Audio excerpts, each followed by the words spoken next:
Regardez comment je tiens mon pinceau. Ah ouais. Ça c'est difficile. Non.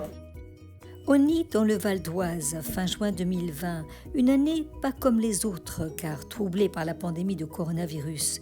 Après des mois de confinement, Reine-Marie Pinchon, aquarelliste depuis une trentaine d'années, a réuni autour d'elle des amoureux de cet art à la fois exigeant, imprévisible et poétique. J'ai un chemin qui va sillonner le paysage et qui va me faire ce que j'appelle une pénétrante, c'est-à-dire une ligne qui va me permettre de créer un effet de profondeur dans le tableau.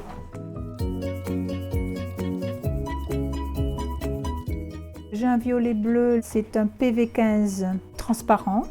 Et je voudrais mettre aussi une granuleuse, voilà, un violet de manganèse. Donc ça va être minéral, donc Granuleuse. Bravo! Transparente ou granuleuse, les propriétés des pigments n'ont pas de secret pour cet ingénieur agronome de formation. Dans mon métier d'agronome, j'ai enseigné l'art du paysage dans une école de paysagisme.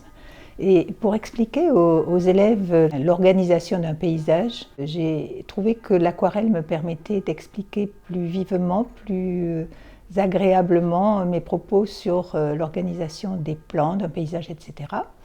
Et j'ai trouvé ce moyen extraordinaire. Grâce au jardin de Monet à Giverny, j'ai eu une expérience extraordinaire de pluie sur mes aquarelles qui m'a donné aussi des idées techniques extraordinaires. Enfin bref, il y a tout un ensemble de faits, de rencontres, de hasards qui m'ont guidée de l'huile vers l'aquarelle et la découverte a été fabuleuse.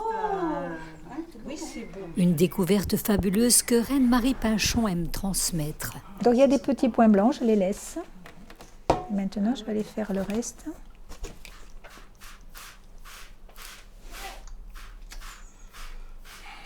C'est pas assez rouge à mon avis, mais tant pis. Je vais rajouter avec une transparente par-dessus. Mais j'ai des belles matières. C'est fabuleux.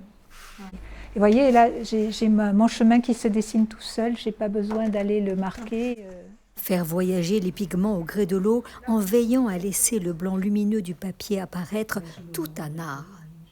Le travail d'un aquarelliste va être de jouer avec des pigments dans l'eau, avec cette idée permanente de ne pas trop boucher le travail. Les pigments vont voyager dans l'eau de façon différente selon leur origine. On a des pigments organiques qui s'associent à l'eau et voyagent avec l'eau, et des pigments minéraux qui, au contraire, s'installent sur le papier, s'accrochent au papier. Et c'est ce jeu différentiel des pigments que j'adore travailler. Ça va me faire des gris. J'en rajoute. Comment Marie-Noël, aquarelliste amateur, intègre-t-elle toutes ces techniques ? Même si pour moi c'est un petit peu difficile à intégrer de prime abord, ça me semble essentiel de connaître les couleurs qui granulent et de comprendre ce qui peut se passer ensuite sur mon papier. Dans mon projet d'aujourd'hui, je vais utiliser la terre de sienne brûlée qui, je crois, ne granule pas.